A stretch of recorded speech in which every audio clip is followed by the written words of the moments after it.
ఓం నమో నారాయణాయ. వారాహి అమ్మకు నమస్కారం చేసుకుంటూ, అమ్మవారి దయ, ఆమె చల్లని చూపులు మనందరిపై ఉండాలి అని చెప్పి మనస్ఫూర్తిగా కోరుకుంటూ ఈ రోజుటి వీడియో స్టార్ట్ చేస్తున్నాను ఫ్రెండ్స్. ఇక ఈరోజు వీడియోలో మనం చూడబోయేది ఏంటి అంటే, అమ్మవారికి ఎంతో ఇష్టమైనటువంటి రోజులలో మనం చేసే పరిహారాలు, పూజలు, స్విచ్ బోర్డ్స్, ఏంజల్స్ నెంబర్స్ ఇలాంటివన్నీ కూడా చాలా చాలా మంచి గొప్ప ఫలితాన్ని తెచ్చిపెడుతూ ఉన్నాయి. అలాగే రేపు శ్రావణ మాసపు ఏకాదశి, పైగా గురువారం, చాలా పరమ పవిత్రమైన రోజు. ఈ రోజున మనం 6 గంటల నుంచి 10 గంటల లోపు ఉదయం ఇప్పుడు చెప్పబోయే ఆకు మీద మనం దీపం పెట్టినట్లయితే ఖచ్చితంగా మీ జీవితం మారి మీరు కోటీశ్వరులు అవుతారండి. మనకు ఎటువంటి ఆర్థిక సంబంధిత బాధలున్నా కూడా అన్నీ తొలగిపోయి మనకు మంచి ధనలాభం అనేది కలుగుతుంది. కాబట్టి రేపు ఇప్పుడు చెప్పబోయే ఆకు మీద దీపం అనేది వెలిగించాలి. అది ఎలా వెలిగించాలి, ఏం చేయాలి అనేది ఈరోజు వీడియోలో పూర్తిగా చూద్దాం. ఈ ఆకు మీద మనం దీపం వెలిగించడం వల్ల మన జాతకమే మారిపోతుంది. మనం పట్టిందల్లా బంగారం అవుతుంది. పవిత్ర ఏకాదశి రోజున ఇప్పుడు చెప్పబోయే ఆకు మీద మనం దీపం పెట్టడం వల్ల కోటీశ్వరులుగా మారిపోతాం. కాబట్టి ఈ ఏకాదశి రోజున తప్పకుండా ఈ ఆకు మీద దీపం పెట్టండి.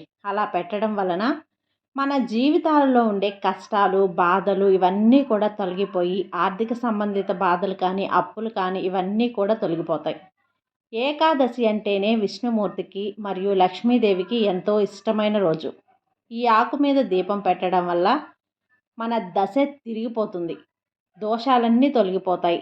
గ్రహాలు మనకు అనుకూలంగా మారి లక్ష్మీనారాయణుల అనుగ్రహం కలిగి మీరు కోటీశ్వర్లుగా మారిపోతారు. మరి శ్రావణ ఏకాదశి రోజున ఏ ఆకు మీద దీపం పెట్టాలి అనే విషయాన్ని చూద్దాం. శ్రావణ మాసం కృష్ణ పక్షంలో వచ్చే ఏకాదశినే మనం అజయ ఏకాదశి అంటారు. ఈ ఏకాదశికి అన్నద ఏకాదశి అనే పేరు కూడా ఉందండి. ఈ ఏకాదశి రోజున మనం ఈ విధంగా దీపం పెట్టినట్లయితే మనకున్న దరిద్రం అంతా కూడా పోయి మన కష్టాలన్నీ కూడా తీరిపోయి ఎన్ని కష్టాలతో సతమతమైపోతున్న వారైనా ఈ ఒక్క ఆకు మీద మనం దీపం పెట్టినట్లయితే మన కష్టాలన్నీ కూడా తొలగిపోతాయి. మనం ఏకాదశి వ్రతం చేసినా చేయకపోయినా మన పరిస్థితులు బాగుండి మనకు అన్నీ అనుకూలంగా ఉంటే అందరూ ఏకాదశి వ్రతం కూడా చేసుకుంటారు.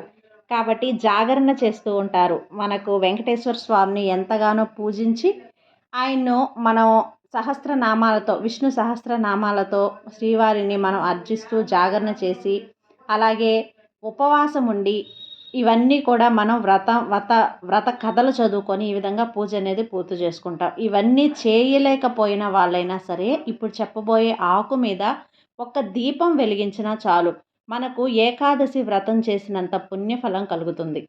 ఇక ఏ ఆకుపై దీపం పెట్టాలి అంటే, చక్కగా రేపు ఉదయాన్నే లేచి 6 గంటల నుంచి 10 గంటల మధ్యలో చక్కగా స్నానం చేసి మనం ఎప్పుడు రోజు యథావిధిగా చేసుకునే పూజ, దీపం అన్నింటినీ పెట్టుకున్న తర్వాత ఒక ప్రమిద అనేది తీసుకోండి. ఆ ప్రమిదకి చుట్టూ పసుపు, కుంకుమలు అర్చించి ఇప్పుడు ఒక రావి ఆకు అనేది మనం తెచ్చుకోవాలండి. ముందుగా ఇది చూసుంటే కనుక ముందుగానే తెచ్చిపెట్టుకోండి. లేదు అంటే మనకు దగ్గరలో ఉన్న ఏ గుడిలోనైనా ఏదైనా పెద్ద చెట్టు ఉన్న దగ్గరలోనైనా ఉంటుంది. ఒక రావి ఆకు తెచ్చుకొని ఆ రావి ఆకుపై పసుపు, కుంకుమ బొట్లు అనేది పెట్టుకొని దానిపైన ఈ ప్రమిదను పెట్టి దానిపైన దాంట్లో వచ్చేసి నువ్వుల నూనె కానీ లేదు అంటే నెయ్యి ఉన్నా కూడా ఆవు నెయ్యితో దీపం అనేది చాలా విశేషం అండి. ఆ నెయ్యి కూడా మాకు లేదు అంటే కనుక నువ్వుల నూనె అయినా పర్వాలేదు. ఆ నువ్వుల నూనెతో దీపం అనేది వెలిగించాలి. దానికి మీరు విష్ణు సహస్రనామాలు ఉంటాయి కదా, ఆ సహస్రనామాలు అనేటివి చదువుకోవాలి. ఇలా చదువుకున్న తర్వాత మీ కోరిక ఏదైనా సరే ఆ కోరికను చెప్పుకునే ముందు ఒక రూపాయి కాయిన్ అనేది చేతిలో పట్టుకోండి ఫ్రెండ్స్. అలా చేతిలో పట్టుకొని మీ మనసులో ఉన్నటువంటి కోరిక, ఆశ, మీ సమస్య ఏదైతే ఉందో అది 3 సార్లు చెప్పుకోండి. స్వామివారితో కానీ అమ్మవారితో కానీ మీ కోరిక అనేది 3 సార్లు మనసులో చెప్పుకొని తర్వాత వచ్చేసి విష్ణు సహస్రనామాలు అనేది చదువుకోండి. అలా చదువుకున్న తర్వాత ఈ రూపాయి కాయిన్ని ఆ వెలిగే దీపంలో వేయండి. వేసి నమస్కారం చేసుకోండి. ఈ ఏకాదశి రోజున ఇలా చేసిన దీపారాధన తప్పకుండా మీ కష్టాలన్నింటినీ కూడా తీర్చేస్తుందండి. లక్ష్మీనారాయణుల అనుగ్రహం కలుగుతుంది. మీ జాతక దోషాలు ఎన్నున్నా తొలగిపోయి అప్పుల బాధలు, ఆర్థిక సమస్యలు అన్నీ కూడా తొలగిపోయి ఈరోజు ఈ రూపాయి బిళ్ళ వేసి రావి ఆకు మీద దీపం పెడితే మీకు అన్ని శుభ ఫలితాలే కలుగుతాయి. అద్భుతంగా మీకు అద్భుతమైన మంచి ప్రయోజనాలు అనేటివి కలుగుతాయి. మీరు ఎటువంటి ఆటంకాలతో బాధపడుతున్నా సరే అవన్నీ కూడా తొలగిపోతాయి. విష్ణుమూర్తి ఆలయంలో కనుక ఈ విధంగా వెలిగిస్తే ఇంకా చాలా మంచిదండి. మీ ఇంటి దగ్గరలో విష్ణు ఆలయం కానీ వెంకటేశ్వర స్వామి ఆలయం కానీ దగ్గరలో ఏదైనా ఉంటే ఆలయానికి వెళ్ళి ఈ విధంగా దీపం వెలిగించండి. లేదండి మా ఇంటికి దగ్గరలో ఏ గుడి కూడా లేదు, విష్ణు ఆలయం లేదు అనుకున్నప్పుడు మీ ఇంట్లోనే కూడా ఈ విధంగా దీపం అనేది వెలిగించవచ్చు. ఈ రాగి చెట్టును కానీ ఉసిరి చెట్టును కానీ ఈ ఏకాదశి రోజున మనం తాకినట్లయితే మన ఒంట్లో ఉన్న రోగాలన్నీ కూడా పటాపంచలైపోతాయండి. అలాగే మీ ఇంట్లో ఉన్నటువంటి ఎటువంటి నెగిటివ్ ఎనర్జీ కానీ మీ ఒంట్లో ఉన్నటువంటి నెగిటివ్ ఎనర్జీ కానీ అంతా కూడా వేప చెట్టు కానీ ఉసిరి చెట్టు కానీ లాగేసుకొని మనకు మంచి పాజిటివ్ ఎనర్జీని ఇస్తుంది. కాబట్టి మీకు దగ్గరలో ఉంటే కనుక వేప చెట్టుని కానీ ఉసిరి చెట్టుని కానీ తాకి వీలైతే 11 ప్రదక్షిణలు కూడా చేయండి. చాలా మంచి ఫలితం కలుగుతుంది. చాలా అద్భుతంగా మీకు ఒక కొత్త ఉత్సాహం అనేది మీ ఒంట్లో నుంచి మీ ఇంట్లో కూడా ఎటువంటి గొడవలు ఏమీ లేకుండా మంచి పాజిటివ్ ఎనర్జీ అనేది మీ ఇల్లంతా కూడా నిండిపోతుంది.